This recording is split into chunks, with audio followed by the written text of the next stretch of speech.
Pour ce nouveau récit de vie de Gatémery, j'ai la joie de recevoir Anne-Sophie Nomblot, directrice de SNCF Mixité, qui compte aujourd'hui plus de 10 000 membres.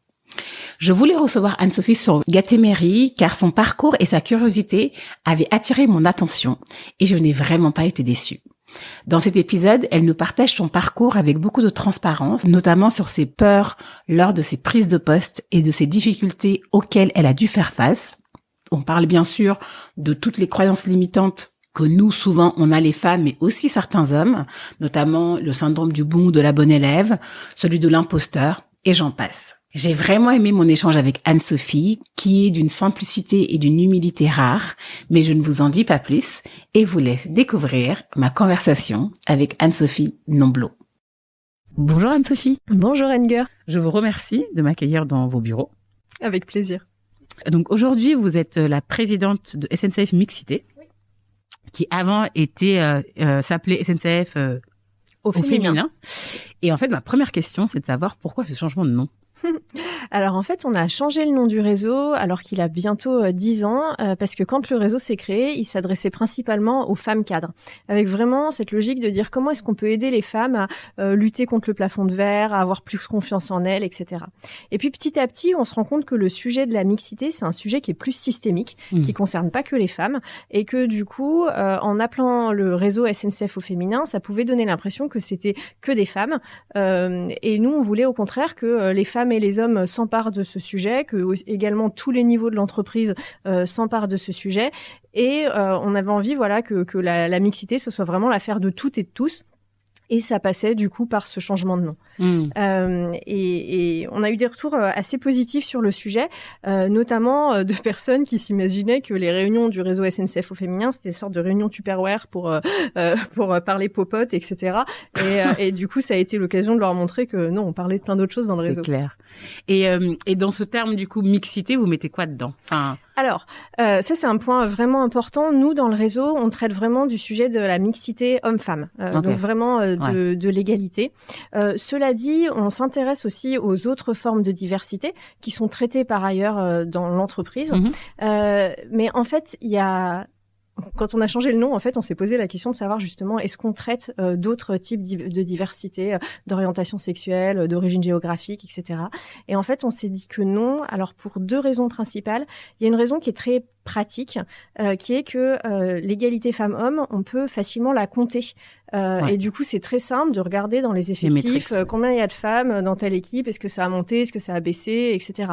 Alors que les autres sujets sont beaucoup plus difficiles à appréhender, à mesurer, et du coup, on traite pas les choses de la même façon. Ça, c'est vraiment l'aspect technique. Et puis l'autre aspect, c'est que nous, on pense qu'il est nécessaire de travailler sur l'ensemble des sujets de diversité. Nous, on a plutôt l'expertise sur le sujet de l'égalité femmes-hommes parce que c'est le sujet qu'on traite depuis le début. Donc, on va rester concentré là-dessus. En plus, ça concerne 50% de la population et il y a encore du boulot dans le groupe SNCF et de manière plus large. Mais cela dit, quand on invente des outils, par exemple, là, on a créé un outil de diagnostic de la mixité. Et on est en train de regarder justement comment est-ce qu'on peut le décliner sur les autres sujets de diversité pour pouvoir le passer à nos collègues de l'association LGBT de SNCF, du groupe qui s'est constitué sur le sujet de la diversité justement géographique, etc. Donc on essaye d'être interreliés, mais de nous concentrer sur notre sujet en fait. Non mais c'est hyper important aussi de le préciser pour que même pour la suite, pour que qu'il n'y ait pas d'amalgame sur vous traitez un seul sujet, mais c'est un choix en fait. Complètement. Ok. Super. Quels ont été les constats qui ont déclenché en fait la création de ce réseau? Alors les constats, c'est des constats qui ont peu évolué d'ailleurs au fil du temps. Certains ont évolué, d'autres pas encore. Vraiment le constat de base, c'est que il y a une inégalité. Alors il y a une égalité dans la loi entre les femmes et les hommes, mais il y a quand même encore une inégalité factuelle. Alors dans la société de manière générale, sur l'égalité salariale, sur le sexisme, etc. Donc nous on peut être concerné par ces sujets et en plus SNCF étant un groupe très technique et très industriel, en fait, on a peu de femmes qui postulent sur ces métiers-là, et du coup, on est un groupe qui est à majorité masculine, en fait, et dont certains métiers comme la réparation des trains, la conduite des trains, où il y a vraiment très peu de femmes, en fait. Donc, c'était ça, le constat de base, c'était dire, OK, les femmes sont peu nombreuses à la SNCF, comment est-ce qu'on fait pour faire bouger les lignes de la mixité? Comment est-ce qu'on leur permet de prendre leur place, de prendre aussi la parole dans notre groupe, en fait. Et ça, du coup, c'est des constats qui ont été faits, mais est-ce que c'est des choses qui ont été remontées? Est-ce qu'il y avait une volonté? Parce que parfois, je me dis, il y a un constat qui est fait, du coup, en se disant, sur les chiffres, se disant, il y a tant d'hommes et tant de femmes, etc. Mais est-ce que c'était aussi une volonté des femmes est-ce qu'il y avait un blocage que vous avez remarqué ou pas? Est-ce que c'était une volonté des femmes de changer sur ce sujet-là? Est-ce que c'est une volonté des femmes, justement, de vouloir venir sur ces métiers, mais en fait, elles s'auto-censuraient? Alors, en fait, il y a plusieurs choses. Déjà, en termes d'orientation, de manière générale, alors là, je parle pas de SNCF, de manière générale. Oui, générale, oui. Aujourd'hui, il y a seulement 17% des métiers qui sont vraiment mixtes. Donc, tous les autres métiers, il y a plus de 40% d'un genre. Donc, on le sait, les métiers du service, c'est du care, etc. C'est des métiers très féminins. Les métiers techniques, c'est des métiers très masculins. Et en fait, c'est une inégalité qui ne choque pas, en fait, cette inégalité-là. C'est intéressant, il y avait une étude qui a été faite auprès de jeunes où on leur demandait est-ce que vous pensez qu'en fonction de l'origine sociale, on peut choisir son métier et beaucoup disaient ça, c'est pas normal qu'il y ait une discrimination en fonction de l'origine sociale sur le métier, ce sur quoi je suis tout à fait d'accord. Et après, selon le genre, eux, ils trouvaient ça normal, en fait. Enfin, ça les gênait pas qu'il y ait des stéréotypes à l'orientation et qu'il y ait des catégorisations, en fait. Donc voilà, de manière générale, aujourd'hui, les filles s'orientent assez peu vers ces métiers-là. Et quand elles en ont envie, ça peut être parfois compliqué parce qu'elles sont parfois découragées ou typiquement chez nous la conduite c'est assez peu féminisé, donc il y a peu de femmes à qui on peut s'identifier en se disant tiens, elle est conductrice, j'aimerais bien qu'elle me raconte comment ça s'est passé pour elle, etc. Il y en a, heureusement il y en a, mais il y en a pas assez, donc il y a peu de rôles modèles et du coup, c'est parfois difficile de s'intégrer, même sans mauvaise volonté des hommes qui sont présents. C'est bizarre, quoi, d'être la seule femme dans un collectif masculin. Et je sais pas si j'ai répondu à votre question. Non, je pense que que c'est clair. Puis même moi, ça m'a permis de me rediriger dans ma tête, parce que, ces métiers-là, c'est vrai que c'est des métiers très peu féminisés. Après, dans la société, encore une fois, dans la société, ne sont pas considérés comme des métiers de pouvoir, on va dire. Est-ce que justement, quelle distinction vous faites entre les métiers, l'aspiration des femmes sur les métiers de pouvoir et les métiers un peu plus classiques qui sont encore une fois considérés comme classiques, hein, c'est pas, je pense. Je comprends ce que vous voulez dire. En fait, il y a plusieurs dimensions. Il y a est-ce que c'est un métier de pouvoir ou pas? Il y a aussi le sujet du plafond de verre, en fait, quand on parle de ce sujet de pouvoir. En fait, est-ce que les femmes ont l'opportunité dans l'entreprise de progresser et comment ça se passe pour elles aussi? Ça aujourd'hui, SNCF est plutôt bon là-dessus. Aujourd'hui, on a 38% de femmes en moyenne dans les différents comités exécutifs du groupe. Donc il y a une loi qui est passée récemment avec un objectif de 40, donc on n'en est pas très loin en fait de cet objectif-là. Donc aujourd'hui c'est possible dans notre groupe pour une femme effectivement de progresser et d'atteindre des postes de direction. Je sais pas si j'utiliserai le mot de pouvoir, mais en tout cas après c'est ça le sujet. Oui. En tout cas des postes. Il y a un rapport très bizarre de la femme et le pouvoir, mais ça c'est autre chose. C'est un autre sujet à traiter. C'est vrai. Mais en tout cas, oui, je pense que les femmes aspirent à progresser dans l'entreprise, à grimper les échelons, etc. Il y a toujours le sujet de l'équilibre vie pro, vie perso qui se pose, mais peut-être vous aviez entendu, il y avait une étude, enfin non, c'était justement pas une étude, il y a On dit souvent que une femme postule quand elle a 120% des compétences sur un poste. En fait, c'était pas une vraie étude, ça. C'était une discussion. Voilà, c'était une discussion et il n'y a pas de base scientifique sur ce sujet-là. Okay. Et moi, je pense que les femmes elles peuvent être aussi ambitieuses que les hommes et qu'évidemment, elles peuvent progresser de la même façon que les hommes, en fait. Mais après, sur cette discussion-là, il y a quand même un sujet du fait que c'est vrai qu'il n'y a pas encore de métrique, ça on n'a pas mesuré, mais quand par exemple il y a un poste, une femme qui va pas cocher toutes les cases va se dire en fait je peux pas, faut que j'attende peut-être je vais aller dans l'autre service pour pouvoir apprendre puis ensuite je cocherai les cases, tandis qu'un homme peut-être qu'il a 30% et il va y aller. Ouais, alors et c'est pas tous les hommes, hein, ça on y reviendra, mais c'est pas tous les hommes. En fait, j'ai une ex-collègue qui a changé d'entreprise. Elle expliquait que elle avait dans ses équipes effectivement des jeunes femmes qui avaient toutes les qualités pour pouvoir progresser. Et sur le ton de la rigolade, mais une fois, elle lui a dit "Écoute, soit tu prends ce poste supérieur, soit je te vire." En fait, parce que je pense que t'as tout ce qu'il faut et qu'il faut arrêter de tourner autour du pot. Et je pense que t'en es capable et qu'il faut que tu te fasses confiance, etc. Ouais. Je pense que c'est un peu extrême, mais cela dit, je trouve que c'est effectivement intéressant et il faut savoir écouter. Moi, ça m'est arrivé plusieurs fois dans ma carrière où des personnes, des hommes ou des femmes d'ailleurs, m'ont dit Anne-Sophie, je pense que tu peux faire ça en fait. Et à un moment, ok, il faut accepter de se jeter dans le vide. Il ou elle a confiance en moi. Il n'y a pas de raison que j'y arrive pas, quoi. Donc en tout cas, je vais essayer. Ouais, complètement. Et du coup, ce réseau, il compte aujourd'hui 10 000 membres. Ouais, on est à 11 000 même 11 000. maintenant. Comment vous organisez? Comment ça se passe? Concrètement, tu vois, parce que on se dit un réseau de femmes, ouais, super, ou un réseau de mixité, super. Il n'y a pas que des femmes. Voilà, il n'y a pas que des femmes, justement. Je fais un réseau de mixité, du coup, qui traite de l'égalité homme-femme. Comment vous organisez? Alors, en fait, on a un réseau d'ambassades. Okay. Donc, il y a des ambassades géographiques et des ambassades par métier. L'idée, c'est vraiment d'être au plus près du terrain et de pas discuter, d'imposer des choses depuis Paris, c'est pas le sujet.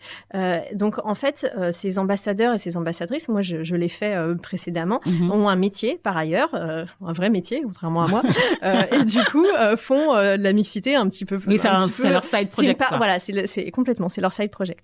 Et donc ça passe par plein de choses différentes. L'idée vraiment du réseau, c'est qu'il y ait beaucoup de liberté d'action, et du coup les ambassades, elles fonctionnent pas toutes de la même façon, elles traitent pas forcément des mêmes sujets, etc. Il y a beaucoup de liberté, justement parce que c'est un sujet qui a du sens pour elles et pour eux, où ils ont envie de s'impliquer. Donc nous, on propose des choses au niveau national. Par exemple, on a un programme de mentorat, on propose un certain nombre d'outils, et ensuite chaque ambassade choisit. Alors certaines vont monter des ateliers de théâtre sur le sujet du sexisme ordinaire, d'autres vont faire beaucoup d'échanges avec d'autres réseaux mixité, d'autres entreprises de la région. D'autres vont choisir de travailler sur le sujet des tenues, comment est-ce qu'on fait en sorte que les tenues soient adaptées pour les femmes, etc. En fait, ce qui est intéressant sur la mixité, c'est que il y a 10 000 bonnes raisons de s'intéresser à la mixité, et du coup, chacun peut prendre et tirer le fil, et du coup avoir un espace de liberté et d'intelligence collective pour pouvoir traiter un sujet qui lui tient à cœur, avec plein de façons différentes de s'y prendre en fait. Ouais, de l'adapter vraiment par rapport à sa singularité même territoriale et personnelle aussi. C'est ça. Et c'est vraiment comme ça que ça marche là. Par exemple, ce matin, on avait une réunion sur le sujet des liens entre la virilité et la sécurité, parce que la sécurité, c'est vraiment un truc qui est fondamental à la SNCF, et on se demandait, certains comportements virils, est-ce que c'est compatible avec la sécurité?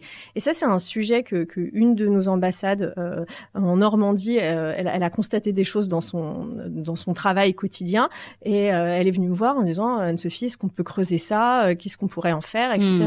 Et du coup, maintenant, on travaille avec une sociologue, avec un petit groupe qui élabore là-dessus, etc. Et c'est vraiment comme ça que ça fonctionne, en fait. C'est des personnes disent, voilà, moi je pense qu'il y a quelque chose à faire là-dessus. Il y a un petit groupe qui se constitue, qui se fédère et qui avance. Ouais. On parle beaucoup des femmes là, mais on a parlé un peu que des hommes. Ouais. Et surtout, est-ce qu'on prend en compte ces hommes qui ont parfois les mêmes freins que les femmes? Alors, les mêmes freins, à quoi est-ce que vous pensez? Les mêmes freins, typiquement, les freins de confiance. Ouais. Ça, c'est un vrai sujet parfois, je trouve aussi, on dit les hommes, ok, comme j'ai dit tout à l'heure, moi-même, à 30% ils postulent, ils sont hyper audacieux, ils y vont, mais etc. C'est pas le cas de tous. Exactement, c'est pas le cas de tous. Et dans ce cas-là, comment vous gérez aussi cette ambivalence? En fait, le sujet, notre réseau, et c'est aussi pour ça qu'on a changé de nom, c'est vraiment de dire qu'il est ouvert à tout le monde. Et nous, les ateliers qu'on propose, alors à part des rares exceptions, mais je reviendrai dessus, ils sont vraiment ouverts à tout le monde. Okay. Donc du coup, un atelier sur la confiance en soi, s'il y a un homme qui veut y participer, évidemment qu'il est le bienvenu. En plus, ça sera intéressant parce qu'il écoutera comment est-ce que les femmes le vivent, comment il pourra témoigner de comment c'est pour lui, etc. Donc voilà, nos contenus, ils sont ouverts à tous. Donc effectivement, il y a des hommes qui se reconnaissent pas forcément dans les stéréotypes de la masculinité. Et ils sont bienvenus en fait, évidemment pour parler avec nous. Je vous donne un exemple. Je vous parlais des tenues. En fait, les tenues pour les agents, il y a eu un travail qui a été fait dans le réseau parce que les tenues pour aller sur les voies en orange fluo de la tête aux pieds, elles n'existaient qu'en version masculine. En fait, le fournisseur ne proposait pas de version féminine. Et il y a un groupe de travail qui s'est constitué dans le réseau pour justement faire un truc qui soit adapté à la taille. Un peu plus cintré. Voilà. Un peu plus, et c'est même pas un sujet d'esthétique, en fait. C'est juste que c'est pas pratique quand ton pantalon est trop large pour pouvoir marcher sur les voies, quoi.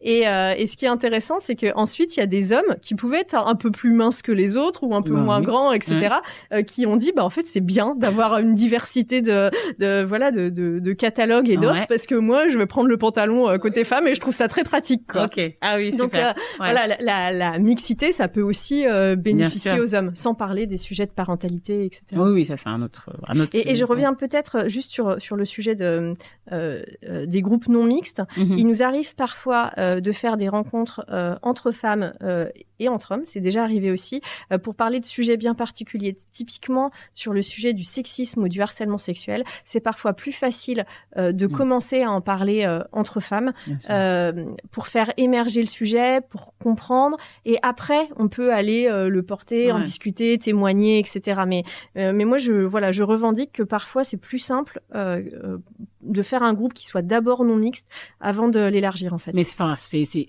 limite, j'allais dire primordial, parce qu'il y a ce côté aussi de safe zone. Et c'est ça. D'avoir un espace sécurisant pour pouvoir parler des choses et se dire qu'on n'est pas jugé, alors que de prime abord, quand on sort les choses, ça peut être une confrontation, etc. Et avant d'arriver à ça, juste posons-nous, sortons les choses et essayons trouvons les bons mots. Absolument. Voilà. Complètement d'accord. Moi, tous ces sujets de diversité au sens large m'intéresse, et parfois je me dis on essaye de ramener des gens, plus de mixité au sein de l'entreprise, mais pour moi le vrai sujet, il est encore un cran au-dessus, c'est de dire comment font les managers qui managent ces personnes-là, comment on fait pour gommer leurs billets, pour aussi faire en sorte c'est bien d'amener des personnes diverses, du coup à la fête, mais est-ce qu'elles participent vraiment? Ouais, ça c'est un point qui est hyper important, parce qu'effectivement il y a plein d'études qui montrent qu'un groupe divers est plus efficace, plus performant, etc. Mais c'est sous réserve que chacun ait le même droit à la parole, en fait. Exactement, donne sa contribution. C'est ça. Exactement. Parce qu'effectivement, si on ramène une femme mais qu'elle parle jamais parce qu'elle se sent pas autorisée à ouvrir la bouche, en fait on n'a aucun avantage de la diversité par rapport à ça. C'est quelque chose qu'on essaye de faire dans le réseau. En fait, c'est vraiment une question de changement de culture. Donc, c'est des choses qui prennent du temps. Avec des ateliers pour expliquer comment fonctionnent les stéréotypes, parce que c'est pas quelque chose qu'on nous apprend à l'école. Donc, c'est hyper intéressant de comprendre que le cerveau, il a tendance d'abord à fonctionner en mode rapide et du coup à mettre les gens dans des cases parce que ça va plus vite et que ça consomme moins d'énergie, et que c'est plus difficile, mais que ça nécessite un travail particulier de se dire peut-être que mes stéréotypes sont pas les bons, peut-être que faut que je conçoive qu'il y a des il y a des choses que je ne sais pas, bien etc. Sûr. Et du coup c'est une posture d'ouverture que nous on cherche à expliquer, à défendre dans des ateliers, dans des conférences, etc. Et j'espère. Et je pense que petite touche par petite touche, on arrive à ouvrir les esprits sur le sujet. Ouais. Ce qui est hyper intéressant, c'est que en plus même, moi en travaillant sur le sujet, moi-même j'ai encore des biais, j'ai encore des stéréotypes et régulièrement je découvre des trucs et je me dis c'est quand même dingue que j'ai eu cette première réaction et je trouve ça vraiment intéressant en fait. Mais du coup, et c'est ça aussi toute l'humilité, c'est de se dire, de reconnaître qu'on a mal fait ou qu'on fait mal et de se rectifier en chemin. Complètement. Et donc là, merci pour tous parce que je voulais vraiment faire un petit focus sur ça, parce que je trouve ça intéressant et même, pour les auditeurs pouvoir voir le spectre, et pour d'autres entreprises qui veulent s'inspirer aussi, hein, c'est aussi ça, parce que c'est un sujet tellement large qu'on doit tous, chacun et chacune prendre part. Moi, j'aimerais bien en savoir plus sur vous, savoir comment vous en êtes arrivé là. Et d'abord, j'aimerais commencer par faire un retour en arrière sur votre enfance déjà, savoir où vous êtes né, quels souvenirs vous avez de votre enfance, de quoi vous rêviez, de manière très spontanée, ce qui vous vient à l'esprit. Je trouve ça hyper dur comme question en fait. Moi, je suis née à Villefranche-sur-Saône, donc dans le Rhône. Ouais. J'ai toute ma famille est dans l'automobile depuis mon arrière-grand-père et son frère et mon grand-père et son frère et mon père et son frère et mon cousin, etc. Donc vraiment toute une dynastie dans l'automobile. Et alors la question de ce à quoi je rêvais, ce à quoi j'aspirais quand j'étais jeune, j'avoue que c'est une question, je sais pas, en fait, je m'en souviens pas. Ah ouais, ça vous a, enfin, est-ce que ce milieu, du coup, vous a inspiré? Pas du tout. Voilà, je voulais dire, du coup, Non, pour le coup, ça me parlait pas du tout. C'est vrai. Vraiment, l'automobile, c'est vraiment pas quelque chose qui me parlait. Je me souviens, alors c'est un peu plus tard, mais j'avais fait mon stage de 3e dans une pharmacie parce que j'avais cette envie de soigner ou d'apporter des choses, etc. Et ce qui est drôle, c'est que ce stage vraiment m'a montré ce que je voulais pas faire. En fait, c'était un stage en pharmacie mais en hôpital. D'accord. Du coup, donc c'est dans les sous-sols de l'hôpital où il s'agit de préparer en fait les médicaments qui sont commandés. En fait, il n'y avait pas du tout de contact avec les clients, etc. En fait, j'avais trouvé ce métier tellement répétitif, j'avais trouvé ça horrible. Vraiment, je m'étais dit, s'il y a un truc à retenir, c'est que je veux de la diversité, en fait, mais au sens, je veux faire plein de trucs différents, je veux faire plein de métiers, je trouve ça horrible de faire la même chose tous les jours. C'est vraiment pas fait pour moi. Mais sinon, non, je saurais pas vous dire exactement ce que je rêvais de faire comme métier, je ne m'en souviens pas. Trop bien. Mais après, ce que vous dites, c'est intéressant aussi, parce que parfois, on sait pas ce qu'on veut. Mais déjà, de pas savoir ce qu'on veut pas, c'est déjà une bonne chose. C'est ça. Non, mais c'est vrai, ça permet de fermer des portes. Et fermer des portes, c'est faire des choix. Je crois beaucoup aussi à la vertu d'essayer, en fait. Quand je discute avec des collègues qui se posent la question de changer de métier, de faire autre chose, etc., je trouve ça vraiment intéressant de pouvoir le faire, justement, un peu en side project au début, ou de rencontrer des gens qui le font vraiment pour savoir si c'est fait pour soi ou pas. Absolument, absolument. Et donc pas de métier particulier. Du coup, je pense que vous faites vos études de manière classique, je pense. Et du coup, vous débutez votre carrière où? Eh ben, en fait, j'ai fait une école de commerce. Pendant mon école de commerce, j'ai fait une césure, et donc j'ai travaillé dans une agence de publicité et chez Unilever, en fait, dans un grand groupe. Et pareil, en fait, là, je me suis rendu compte que, par exemple, quand on faisait du marketing dans un grand groupe, parce que ce qui m'attirait à ce moment-là, en fait, on faisait du marketing toute sa vie, en fait, et sur différents produits. Mais finalement, ça m'a pas parlé non plus. En fait, je trouvais là aussi que ça ressemblait un peu trop tout le temps à la même chose. C'est la même méthode. Voilà, c'était la même méthode appliquée à d'autres produits. Enfin, il y avait des choses variées, mais c'était pas assez varié à mon goût. Et du coup, quand j'ai fini mon école de commerce, j'hésitais entre des cabinets de conseil, ce que tout le monde faisait, et puis j'ai eu l'opportunité de faire un stage de fin d'études à la SNCF. Alors, contrairement à beaucoup de cheminots, moi, je connaissais personne à la SNCF. C'était pas du tout mon domaine. Je pense que j'ai dû prendre un train pour la première fois, genre j'avais 15 ans, quoi. Vraiment, j'habitais je suis née à Villefranche-sur-Saône, mais j'habitais à la campagne, en fait, quand j'étais petite. Donc vraiment, le ferroviaire, ça me parlait pas du tout. Mais ce que j'ai trouvé intéressant dans ce groupe, en fait, il y avait 3 choses. D'abord, c'était la possibilité de faire du management assez jeune, en fait, et c'était assez atypique. Et moi, je trouvais ça intéressant. Et c'est sur quel poste, du coup? Alors, mon premier vrai poste, j'étais chef de gare à la gare de Marne-la-Vallée. Donc, j'ai eu une formation avant, mais j'étais chef de gare. Et c'était très concret, pour le coup. Et donc, voilà, le fait de pouvoir faire du management assez jeune, moi, je trouvais ça vraiment intéressant, parce que c'était quelque chose qui m'intriguait. Le fait de pouvoir changer de métier, souvent, vous l'avez compris, c'était quelque chose qui me faisait envie. Et à la SNCF, voilà, entre 3 et 5 ans, on change de poste et on peut faire, je vous raconterai, mais du coup, des choses hyper variées. Et puis, il y avait cette notion de service public qui me parlait un peu. et qui me parle de plus en plus en fait. Mais voilà, c'est pour ça que j'ai choisi de rentrer à la SNCF. Intéressant parce que typiquement, quand je pense dans les stéréotypes qu'on a, chef de gare, on se dit pas qu'on sort d'école de commerce, on va faire chef de gare. Non, c'est très atypique. Voilà. Et du coup, pourquoi ce choix-là? Parce que je comprends ce que vous dites sur le management, sur la diversité des métiers, etc. Mais j'imagine, que tous vos amis étaient consultants, je sais pas quoi, marketing digital, je sais pas quoi, et du coup chef de gare, on se dit oh là là, En fait, moi, comment vous l'avez j'avais envie de faire quelque chose de très concret et de très terrain et voilà de voir comment ça se passe en vrai. Et d'ailleurs, ça a été quasiment un choc parce que donc quand on est chef de gare, avant il y a une formation à la sécurité ferroviaire qui dure à peu près 6 mois. On apprend des trucs et on se retrouve également là en l'occurrence dans des postes d'aiguillage pour le faire concrètement en fait, pour apprendre les règles de sécurité. Et au début des postes d'aiguillage, on est en double, donc avec une autre personne, donc on travaille de nuit, de jour, en 3-8, et on est avec une autre personne. Et du coup, il y a quelqu'un qui m'a formée, qui m'a expliqué comment on utilisait le poste d'aiguillage, etc. Et comme on enchaînait, je sais pas combien on a fait, mais plusieurs matinées, soirées, etc., on avait vachement de temps pour discuter. Et du coup, le fait qu'il me raconte, lui, sa vision du monde, sa vision de la SNCF, etc., moi, j'ai appris plein de choses parce que voilà, je suis d'un milieu disons assez favorisé et du coup de pouvoir vraiment discuter de manière aussi approfondie sur ce en quoi il croyait, ce qui était important pour lui, etc. J'ai trouvé ça vraiment très instructif, très intéressant, et ça m'a beaucoup aidé après dans justement mes missions de management en fait.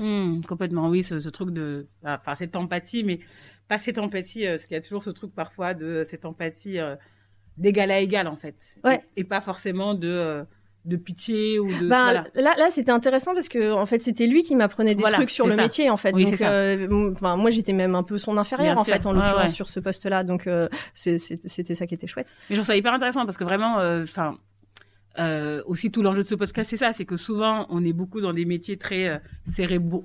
Je dis pas que c'est pas cérébral, chef de gare, c'est pas ce que je dis, mais on est beaucoup moins dans le faire, on est beaucoup plus dans l'intellect, etc., les stratégies, etc., et beaucoup moins dans le faire, et c'est plus tard qu'on se dit mais en fait on veut faire. Vous avez fait du coup le truc inverse, et j'ai eu cette opportunité effectivement de commencer pour de vrai quoi, et puis du coup de me prendre la vraie vie en face, parce que du coup quand j'ai été manager, typiquement je me souviens d'une agente qui vivait des violences conjugales dans son couple, etc., et donc voilà, moi je me retrouve là à 24 ans, j'ai pas du tout vécu ça dans ma vie personnelle, et du coup d'essayer de comprendre, de savoir quelle était ma place aussi en tant que manager, parce que j'étais pas non plus sa copine, donc c'est pas pareil, je suis pas là pour lui donner des conseils. Absolument. Mais en même temps faut que je vois comment je peux l'aider dans l'ensemble de sa vie et comment faire en sorte que ça impacte pas sa vie professionnelle, etc.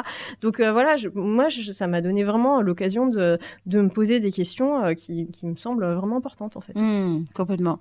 Vous avez fait ça, on va pas faire poste par poste, mais vous êtes toujours resté à la SNCF, hein? Ouais, je suis toujours restée à la SNCF. Cela dit, j'ai travaillé assez longtemps en filiale, en fait, de la SNCF. J'ai travaillé chez IDTGV pendant 6 ans. Et ça, c'était un point important parce qu'en fait, à un moment, j'avais envie de voir comment c'était dans une structure plus petite, en fait, parce que la SNCF, c'est énorme. Et du coup, voilà, il y a des choses qui prennent beaucoup de temps, ou rien que pour trouver la bonne personne qui s'occupe du sujet, ça prend un temps fou. Et en fait, chez IDTGV, on était 70 à l'époque. Et quand on voulait faire un projet, on allait chercher Isabelle du marketing et Stéphane des SI, on se mettait tous les trois, on déjeunait, on papotait, et le truc il était fait quoi. Et du coup, voilà, le fait de pouvoir expérimenter une structure beaucoup plus petite et beaucoup plus agile avec des enjeux différents, etc., c'est vraiment quelque chose que j'avais envie de faire en fait. Super.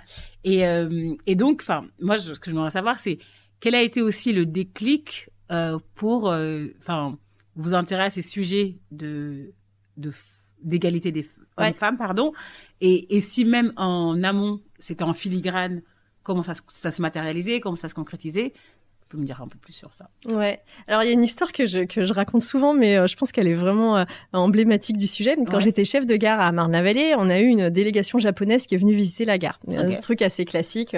Donc, ils viennent, on leur montre les trucs et tout. Et à la fin, ils avaient préparé des cadeaux.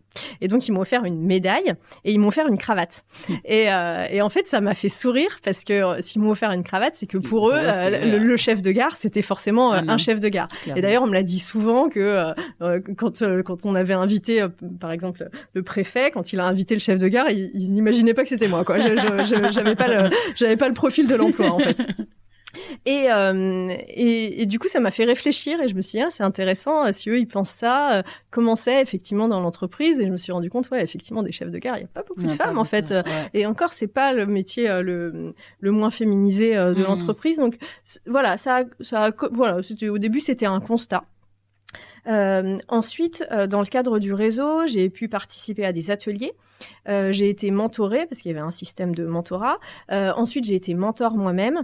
Et puis, en fait, petit à petit, c'est vraiment pas quelque chose de base. C'est justement en participant à ce réseau, en assistant à des ateliers, en me posant des questions, du coup, en lisant des livres, en écoutant des podcasts, etc., que ma conscience féministe, disons, du coup, s'est développée. J'ai appris des choses, j'ai compris des choses, j'ai regardé autrement, etc. Et voilà, c'est petit à petit que j'ai eu plus en plus envie de m'impliquer sur ces sujets-là, en fait. Et vous, du coup, dans votre carrière, c'est aussi ça pour les auditrices et même auditeurs, on n'oublie pas les hommes qui nous écoutent. Quelles ont été vos principales difficultés dans votre carrière? Du coup, vous avez eu des garde-fous, donc ça aide les mentors d'avoir un réseau et de le savoir de manière, je ne sais pas si c'est tardif ou pas, mais de manière assez, pas tardive du coup, assez tôt dans votre carrière pour pouvoir être accompagné et du coup être guidé. Est-ce que vous avez eu des difficultés particulières ou des challenges ou des moments où vous vous êtes dit comment ça va être Ouais, il y a plusieurs choses en fait. Manager, j'ai trouvé ça génial, j'ai trouvé ça hyper dur aussi. Au bout de 3 ans, j'étais rincée, j'avais envie de faire autre chose, etc. Parce qu'en fait, je trouvais ça très exigeant d'un point de vue personnel. En fait, ça nécessitait de mettre tout ce qu'on était, de se donner à 120%. Et puis, à l'époque, voilà, j'avais 24 ans, j'avais pas encore d'expérience. C'était ma première expérience professionnelle et au début, ça a pu être dur parce que je me souviens, il y a des hommes de l'équipe qui ont dit, ça pourrait être ma fille ou ma petite fille, en fait. Et ça voulait dire que j'étais pas légitime sur ce poste, en fait. Donc, il a fallu que je prouve que j'étais légitime sur ce poste et ça nécessitait, beaucoup de travail, beaucoup d'engagement. Et voilà, j'ai trouvé ça super, mais j'ai trouvé ça dur aussi. Et du coup, après, j'ai fait plus des postes en direction, même si je suis revenue sur du management, mais c'était un peu différent. Après, il y a plusieurs fois où c'est ce que je disais au début, en fait, où on m'a dit, par exemple, à un moment, chez IDTGV, on a refait complètement le système de restauration à bord. Et du coup, c'était un énorme appel d'offres à plusieurs millions, avec beaucoup d'enjeux financiers, notamment des enjeux humains aussi, etc. Et quand le directeur d'IDTGV m'a dit à l'époque, Anne-Sophie, moi, j'aimerais bien que tu prennes ce projet-là.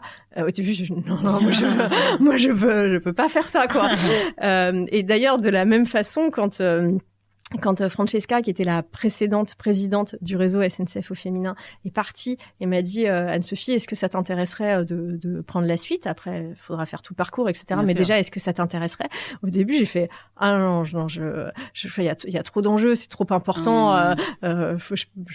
Voilà. Et du coup, il y avait toujours quand même cette première petite voix qui fait je suis pas sûre que je serai à la hauteur, en fait, parce que c'est important et que je veux pas me planter, en fait. Donc ouais, j'ai connu ça et à chaque fois j'ai dépassé ça, en fait. Et comment vous le dépassez, justement? Parce que en même temps j'ai cette voix-là et en même temps j'arrive justement à me souvenir de tout ce que j'ai réussi avant, en fait. Je garde cette trace de dire plusieurs fois ça m'est arrivé d'avoir peur. Et en fait, tu l'as fait et c'était bien et t'as été à la hauteur, etc. Donc voilà, j'essaye de faire taire cette petite voix en me souvenant de ce qui s'est bien passé et des réussites, quoi. Et des réussites, ouais. Exactement. Parce que souvent, c'est le sujet, c'est qu'on On se félicite pas assez. C'est ça. En fait. Ouais, non, mais c'est exactement ça. En fait, il faut se souvenir et même il faut l'écrire, les trucs dont on est fier et qui se sont bien passés, etc. Parce que sinon on les oublie. Donc soit on les écrit, soit sinon on en parle aussi à son entourage. Et moi, c'est aussi quelque chose que j'ai fait en l'occurrence sur ce poste-là, où j'en ai parlé à des amis, etc. En me disant qu'est-ce que t'en penses, etc. Et du coup, ils sont allés, ouais, vas-y, go, n'hésite pas. Et puis voilà, faut accepter aussi une certaine prise de risque, en fait. Bien sûr. Super.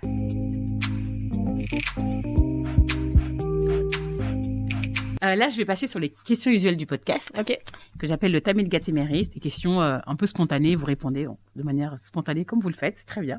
Pendant vos différentes transitions, qu'elles soient personnelles ou professionnelles, quelle a été votre plus grande peur et comment vous avez pu la surmonter? Je pense que ma plus grande peur, c'était c'est de pas être à la hauteur, en fait. C'est surtout sur ce poste-là, en fait, où j'ai conscience de toute l'importance du sujet. Pour avoir été dans le réseau quasiment depuis ses débuts, je sais et je vois et j'ai entendu toute l'injustice qu'il pouvait y avoir parfois sur ce sujet d'égalité femmes-hommes, toute la souffrance qui pouvait y être associée, tout l'impact que peut avoir le réseau, tout l'impact positif que peut avoir le réseau. Et en fait, ça m'a donné un sens de responsabilité qui est fort, en fait. Je pense que c'est un de mes postes sur lequel je suis le plus... en fait, c'est un des postes qui a le plus de sens pour moi. Et en fait, c'est super d'avoir un poste qui a du sens, mais en même temps, c'est aussi beaucoup de responsabilité. Parce que dans d'autres postes où, je sais pas, je m'occupais de la communication sur les travaux, ok, c'était important de communiquer sur les travaux, mais j'y mettais pas autant de cœur, de valeur, etc. Et d'affect, en fait. Et d'affect, exactement. Et du coup, d'y mettre autant d'affect, ça va avec une plus grande peur d'échouer, en fait. Donc voilà, c'est ça. Je pense que c'est ça ma plus grande peur. Et cette peur d'échouer, justement, vous pensez qu'elle vient d'où? Et comment tout à l'heure, vous l'avez un peu dit, il y a ce truc de se remémorer que yes, I made it, donc je peux encore le refaire. Mais c'est quelque chose vraiment qui est en filigrane et qui revient souvent, cette peur de pas être à la hauteur, en fait. Et encore une fois, homme ou femme, mais souvent quand même plus pour les femmes. Et vous pensez que ça vient d'où? Enfin, votre perception personnelle, bien sûr. Ouais. Déjà, je pense qu'il faut aller chercher du côté du système scolaire. Alors, c'est quelque chose qu'on entend souvent, mais le fait qu'il y ait des notes, et le fait de dire d'avoir une vision assez binaire finalement du sujet, c'est un échec, c'est une réussite, etc. Et voilà,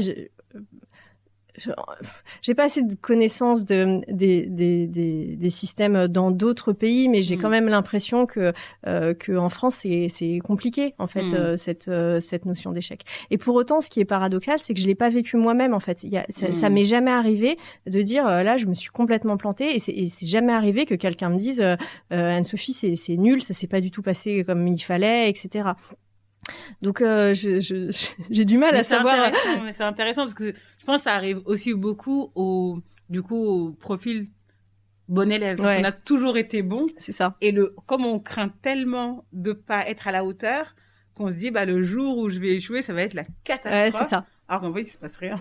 mais je pense que c'est un peu ça, en fait. Je pense que c'est un peu ça parce que ça a toujours été facile dans ma scolarité, etc. Et je pense que je m'en fais une montagne parce que je l'ai jamais expérimenté moi-même, en fait. Ouais, et ça, c'est intéressant. De l'autre côté, moi, c'est ce que je remarque, en tout cas, c'est les gens qui ont justement pas eu ces parcours faciles, etc., disent, de toute façon, j'ai rien à perdre. Ouais. Et en fait, ils le disent d'une manière tellement simple. Et parfois, je me dis, oh ouais, ils ont c'est vrai, en fait. Ils ont pas tort. Et j'essaye, moi, d'avoir cette approche-là depuis quelques mois, parce que je suis toujours en chemin. Ouais. Mais oui, du coup, c'est intéressant. Et surtout, je pense que c'est pas binaire, en fait. En vrai, je pense que ça arrive pas qu'on se dise vraiment ce truc, j'ai échoué de A à Z, quoi. Je pense que c'est effectivement, dans un poste, il y a des trucs qu'on a fait moins bien que d'autres, ou des trucs qu'on s'est planté parce qu'on n'aurait pas dû s'y prendre comme ça, etc. Mais faut pas tout jeter, quoi. Oui, et puis c'est contextuel, c'est, voilà, clairement. Quelle est la leçon de vie que vous avez pris le plus de temps à apprendre? Alors, je pense que la leçon de vie que j'ai mis le plus de temps à apprendre, c'est le fait que le bonheur, ça s'apprend. En fait, j'ai découvert, je sais pas quand exactement, je pense que c'était d'ailleurs grâce au réseau, la psychologie positive. Ah oui. Et en fait, j'ai trouvé ça passionnant qu'à un moment, dans l'histoire de la psychologie, au lieu de se dire comment est-ce qu'on soigne les gens qui vont pas bien, ils se sont dit et comment font les gens qui sont heureux en fait. C'est quoi leur secret? Et du coup, quand j'ai découvert ça, je me suis mis à lire énormément de bouquins sur le sujet parce que vraiment, je trouvais ça dingue qu'il y ait des recettes concrètes qui ont été validées scientifiquement sur comment est-ce qu'on fait pour être heureux en fait, qu'est-ce qui est important, etc. Et donc voilà, j'ai mis longtemps à l'apprendre et notamment le principe du flow. Je sais pas si vous connaissez. Oui, bien sûr, de Milahi. Exactement. Milahi, exactement. Sûr. Et ça a été vraiment une révélation pour moi et de me dire, ok, il y a le moment où t'es bien. Alors moi, la façon dont je le résume, c'est de se dire, c'est quand on fait quelque chose qui est suffisamment difficile pour que ça soit intéressant, pas trop difficile pour pas se planter, mais c'est ce moment-là d'apprentissage où on voit plus passer le temps tellement on est bien dans ce qu'on fait en fait. Exactement. Et ça, j'ai trouvé ça passionnant. Donc voilà, le fait que le bonheur, ça s'apprend, que ça vaut le coup de lire des bouquins sur le sujet pour essayer de comprendre. Oui. Je suppose que vous connaissez Florence Servan-Schreiber, oui, qui est la reine un peu de la psychologie positive. Je l'ai reçue dans le podcast. Ça, c'est vrai. Et dans l'épisode 16, il me semble. Elle a fait des conférences aussi pour le réseau et je la trouve passionnante. Voilà. Donc, épisode 16, les auditeurs, si vous voulez, elle parle justement en détail tout ça, la psychologie, pourquoi, etc. Et même elle, son personnage, elle est très, un dynamisme incroyable. C'est vrai. Très intéressant. Et le flow, j'en ai parlé aussi dans un book club du podcast aussi. Pour moi, c'est hyper intéressant ce concept-là parce que ça permet en fait de se dire, ça peut être des choses très triviales. Et ça, souvent, on se dit le bonheur, mon Dieu, c'est clair. Un peu lié à la réussite. Hein. Voilà, alors qu'en fait, il y a des gens qui jardinent, qui sont hyper dans leur flow, en fait, ils sont hyper contents et ça suffit. Ouais, complètement. En fait. Si vous devez me donner 3 valeurs, une valeur. Ou 3, allez, commençons par une. Voilà, une qui vous définirait, ce serait laquelle? Non, parce qu'une, c'est dur, parce qu'en fait, il faut faire un choix. Ouais, il faut faire un choix. Mais une spontanément qui vous définirait. Je pense que la plus forte, c'est la curiosité, en fait. Pour le coup, depuis que je suis toute petite, je suis vraiment très curieuse des gens, des découvertes scientifiques, de l'histoire, de plein de choses en fait. J'ai toujours été pénible parce que je posais des questions. Bienvenue au club. ça n'a pas changé et mes filles sont comme moi en plus. Mais du coup, je pense que c'est ça ma plus grande force aussi. Clairement. Quelle est votre plus grande fierté? Ma plus grande fierté professionnelle, c'est pas forcément pas professionnelle. Là, on sort du cadre professionnel. Hein. Pas forcément mais je pense que je vais parler de ça aussi, parce que bon, là, sinon il y a la réponse attendue, mes enfants. Oui, mes enfants. Voilà, donc ça, je passe. C'est fait, mais je l'aurais fait quand même, c'est important. Mais du coup, ma plus grande fierté.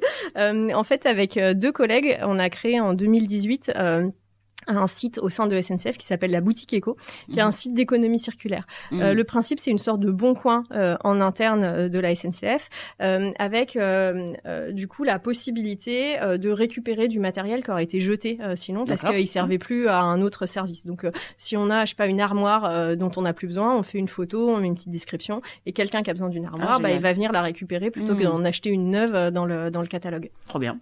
Et ça, ça a vraiment été alors j'en suis fière parce qu'aujourd'hui déjà la boutique Éco elle a permis d'économiser 1 million d'euros et du coup on n'a jamais réussi à comptabiliser l'impact carbone, mais voilà il est vachement important. On a constitué toute une communauté sur le sujet et l'économie circulaire c'est vraiment quelque chose qui est de plus en plus important dans le groupe SNCF.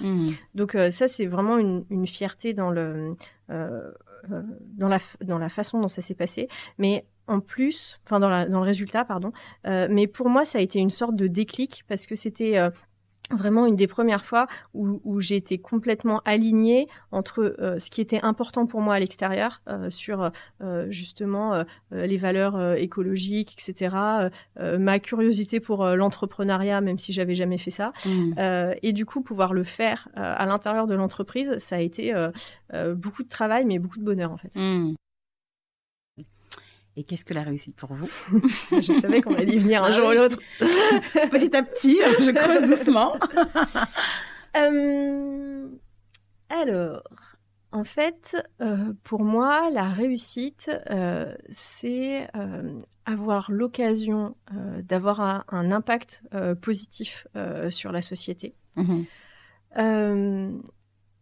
D'avoir également un sentiment d'appartenance. Je pense que c'est quelque chose de collectif, en fait, la réussite. Et c'est la façon vraiment dont on le vit dans le réseau, en fait. Ce principe d'intelligence collective, le fait qu'il y ait une personne qui dise « je pense qu'il faut qu'on s'occupe de ce sujet » et qu'ensemble, il y ait des réflexions qui soient riches et qui se constituent, etc. Je trouve que ça fait partie de la réussite. Et enfin, je pense que la réussite, c'est lié aussi à la difficulté. En fait, si c'est trop facile, finalement, c'est pas de la réussite.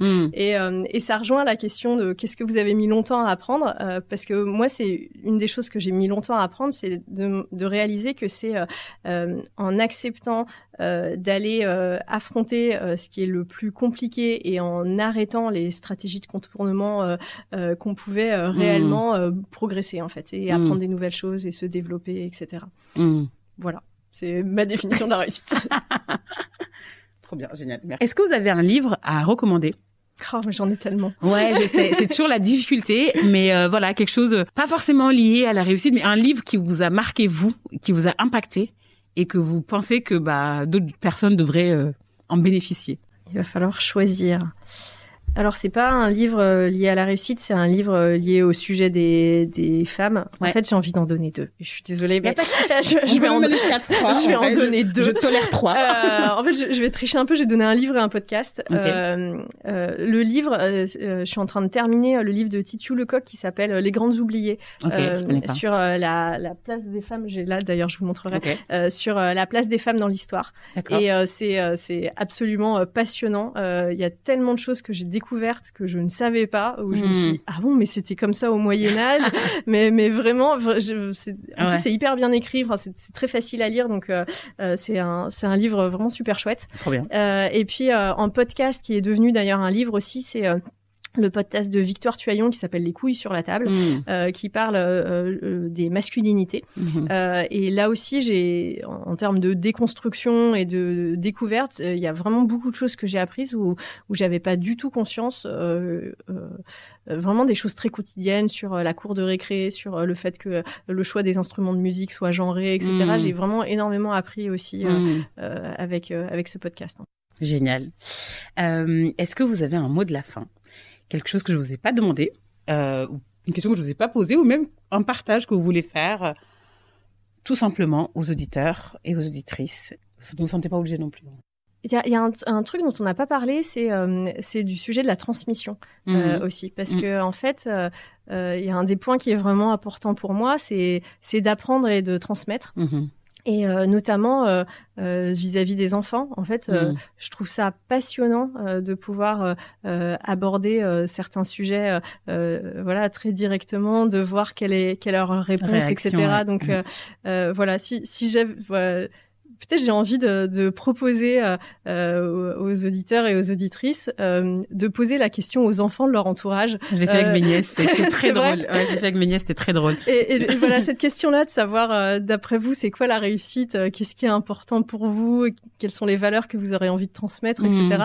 Moi, du coup, avec ce podcast, j'ai envie de poser la question à mes enfants. Oui. Donc voilà, c'est une. Mais c'est un petit projet que j'ai en tête. Hein. Non, c'est un projet que j'ai en tête d'aller voir des enfants un peu partout et de leur poser cette question, parce que je l'ai fait avec mes nièces, et bon, elle voulait que le micro parce qu'elle savait que je faisais un podcast. Elle voulait le côté star, mais c'était hyper intéressant parce qu'elle disait des choses tellement logiques et tellement simples. Et alors que nous, on est là, la réussite, mais qu'est-ce que c'est, oh mon Dieu. En fait, les enfants, ils sont innocents, quoi. Du coup, ils vont droit au but et c'est hyper rafraîchissant d'avoir ça. Mais oui, posez la question et vous me direz. C'est ça. Je serais ravie d'entendre leur définition de la réussite. Ça marche. Et si les auditeurs veulent vous suivre, vous joindre, parce que encore une fois, moi, ce podcast pour moi, c'est à la base, je l'ai fait pour moi, pour trouver ma voie, etc., définir ma propre réussite, et elle est toujours en cours. Mais surtout pour les auditeurs, leur permettre de créer du lien entre les personnes que je rencontre et eux. Donc voilà, si jamais il y a des questions, même si votre travail, ce que vous faites, SNCF Mixité. Je pense le plus simple, c'est de me suivre sur LinkedIn parce que c'est le réseau sur lequel je poste le plus ce que je fais. Donc Anne-Sophie Nomblot, tout simplement. Je suis sur Twitter aussi, mais un petit peu moins. Mon compte c'est @nomblotas. Donc voilà, notamment sur LinkedIn, n'hésitez pas à m'envoyer des messages perso pour partager, me dire ce que vous en avez pensé. Si vous n'êtes pas d'accord, vous êtes les bienvenus. Oui, c'est ça, le débat est ouvert. C'est ça. Merci beaucoup. Avec plaisir. C'était vraiment chouette. Vraiment, moi, j'ai beaucoup appris et c'était très instructif et j'ai adoré. Ah bah super. J'espère que vous aussi. Ouais. Super. À bientôt. Merci.